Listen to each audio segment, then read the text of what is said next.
네, 기관의 눈으로 이어가겠습니다. 코로나 백신에 대한 기대감, 글로벌 증시, 유럽 증시 연속적으로 오르고 있는데 사실은 그 와중에서도 대형 기술주는 조금 문제가 있어 보이는 그런 모습들을 보여주고 있습니다. 펀더멘털하게 문제가 있다라고 얘기하기는 좀 그렇고요.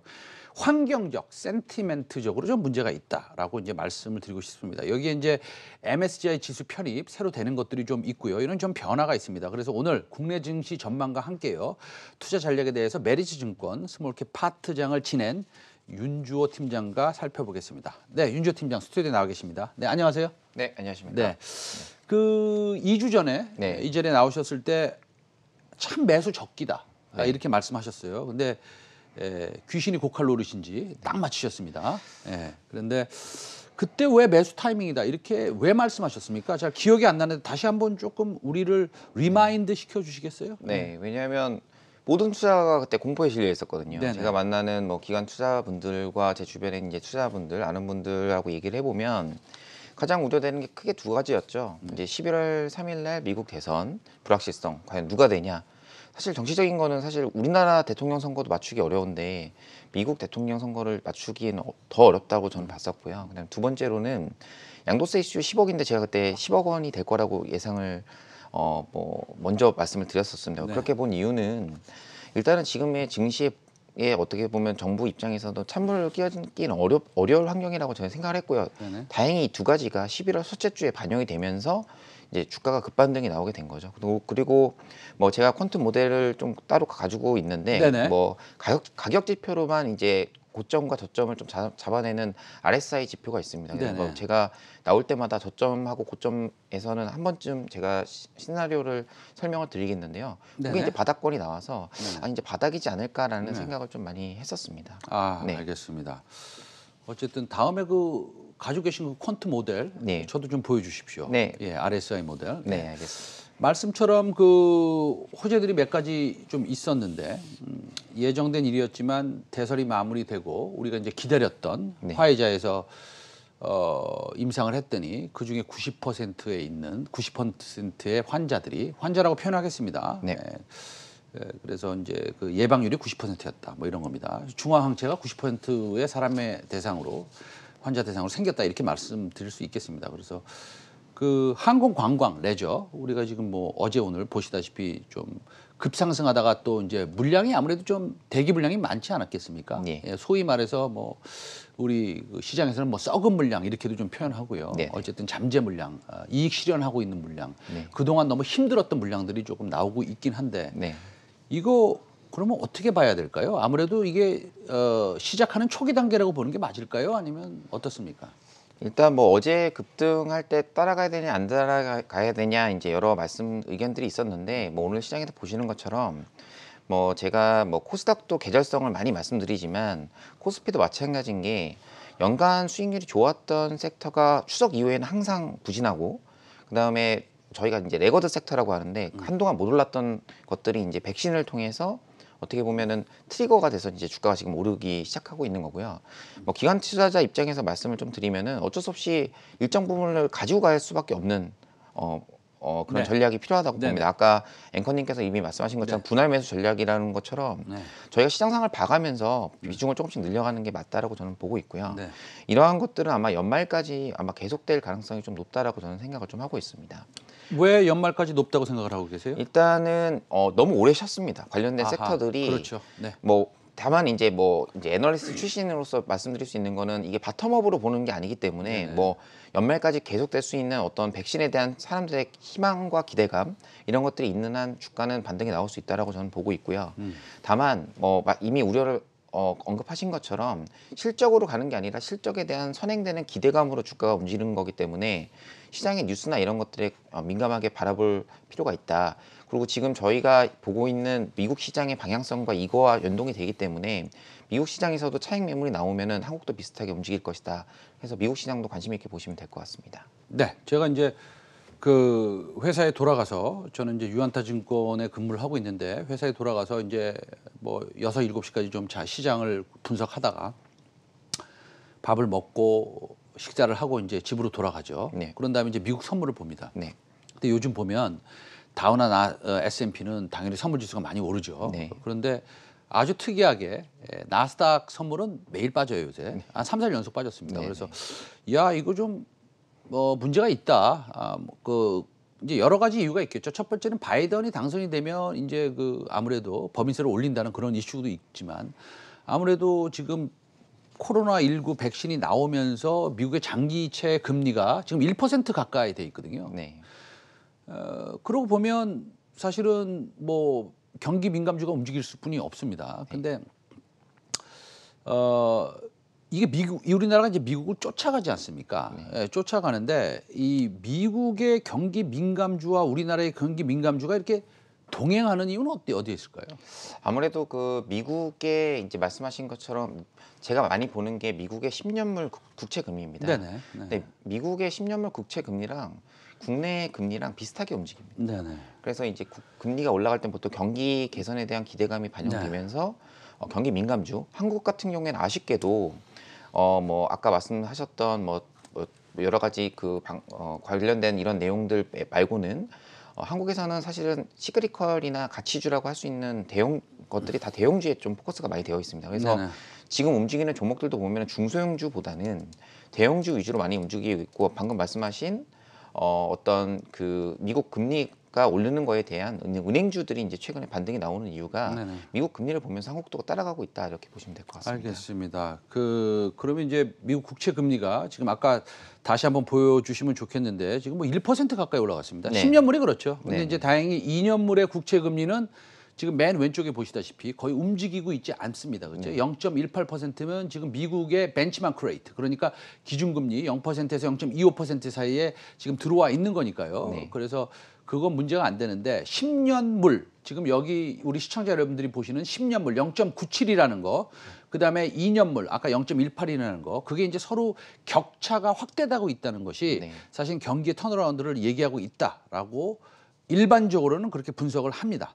자, 오늘 또 짚어볼 것이 오늘 MSCI 주가지수 신규 편입 종목 반기 리뷰 결과가 발표됐습니다. 네. 예, 그거에 대해서 좀 설명을 좀 드려주시죠. 일단 오늘 화면에 보시는 것처럼 MSCI 편입 편출 종목이 이제 발표가 됐습니다. 그래서 최근에 이제 뭐 앞서 말씀하신 것처럼 백신 관련된 종목으로 SK케미칼이 굉장히 많이 단기간에 급등을 좀 했는데요. 다만 시장에서는 어느 정도 그 MSCI 편입이 되는 여러 가지 요건들이 있습니다. 이런 요건들을 네. 퀀트 애널리스트들이 사전에 추정을 해서 네네. 어느 정도 액티브 매니저들이 편입을 좀 미리 하게 됩니다. 네네. 그러니까 이제 발표가 나게 되면 네. 패시브 자금이 들어오게 되지만 액티브 자금이 먼저 들어와서 선반영된 경우가 없지 않아 있습니다. 그래서 뭐 패시브 자금이 계속 들어온다 하더라도 주가가 좀 밀리는 경향이 있고, 패시브는 아시는 것처럼 뭐 주가를 올리면서 사거나 그런 게 아니라 그냥 기계적으로 조금씩 나눠 사는 거거든요. 그래서 아마 오늘 뉴스가 나오고 뭐 아쉽게도 SK케미칼 같은 경우는 어제 내부자가 또 주식을 좀 팔면서 네네. 녹십자와 같이 이제 좀 기간 조정을 좀 보이지 않을까 이렇게 생각을 하고 있고요. 보유분들이면은 뭐 일정 부분 좀 비중을 좀 줄이고 좀 더 빠지면 다시 사는 그런 전략을 취하시면 될 것 같습니다. 알겠습니다. 오늘 윤주호 팀장께서 얘기하신 거를 제가 잠깐 설명을 드릴게요. 우리 시청자 여러분들한테. 이제 퀀트 애널리스트라고 그래가지고요. 증권사에 보면은 계량 분석을 하는 애널리스트가 있습니다. 이제 숫자를 이렇게 만지는 거죠. 그래서 각 종목별로 시총과 그다음에 거래량과 이런 걸 따져서 그 계량 분석 애널리스트가 기관 투자가 소위 펀드 매니저한테 가서 아마도 요번에는 SK바이오팜, SK케미칼이 아마 편입이 되고 나머지 이런 것들은 편출이 될 것 같습니다라는 추정 자료를 제시합니다. 그러면 이제 액티브 펀드 매니저라고 말씀하셨는데, 예를 들어서 지수를 추종하는 거가 아니라 좋은 주식을 골라서 사는, 우리가 일반적으로 생각하는 펀드 매니저라고 생각하시면 됩니다. 그런 분들이 미리 편입을 하기 때문에 오늘 같이 MSCI에 편입되는 편입 종목들은 보통은 오늘 좀 조정이 나오게 됩니다. 왜냐하면 그분들이 미리 사기 때문이죠. 퀀트 애널리스트의 계량 분석 애널리스트의 조언을 받아서요. 이제 그런 말씀을 하신 겁니다. 자, 그렇습니다. 그러면 저번 시간에 그 반도체 밸류 체인을 좀 보자고 말씀드렸는데, 제가 이제 이게 궁금해요. 네. 사실은 미국의 언택트 종목들, 뭐 아주 언택트 코어 종목들 예를 들어서 줌 비디오라든지 이런 거는 뭐 사실 볼 필요도 없다고 저는 네네. 생각하는데 그런 거 말고 있지 않습니까? 뭐 엔비디아도 있고요. 뭐 반도체 관련주, 5G 관련주들 많지 않습니까? 네, 맞습니다. 시스템 반도. 그런데 그런 종목들이 사실은 좀 조정을 받고 그다음에 그러고 있습니다. 진짜. 우리나라도 사실은 네이버와 카카오가 좀 뭐 조정을 받고 데이터 센터도 이제 많이 뭐 돼 있고라고 본다면 지금은 반도체 밸류 체인을 중점적으로 보라고 하셨는데 아직도 그렇게 생각하시는지 그거 아닌 거 아닌가요? 갑자기 좀 비율을 바꾸셔야 되는 거 아니에요? 네, 말씀하신 게 정확하게 맞고요. 네. 사실은 최근에 보면은 원래 반도체에 저희가 선행 지표로 볼 수 있는 게 이제 반도체 디램 스팟 가격입니다. 물론 컨트롤 가격과 디램 스팟 가격과의 일정 부분 괴리가 있기 때문에 그거를 뭐 저희가 다 100% 예측할 수는 없지만 최근에 보면은 이제 디램 가격이 계속 빠지고 있고 그다음에 서버 디램의 전망치가 4분기가 저점이 아닌 내년 1분기가 저점이라는 전망들이 나오고 있습니다. 그렇기 때문에 그러면은 가격이 내년 2분기까지 빠질 수 있는 거 아니야라는 우려가 되면서 결국에는 그러면은 연말 연초에 사면 되지 않을까라는 이제 투자자들의 심리가 녹아 있을 수밖에 없겠죠.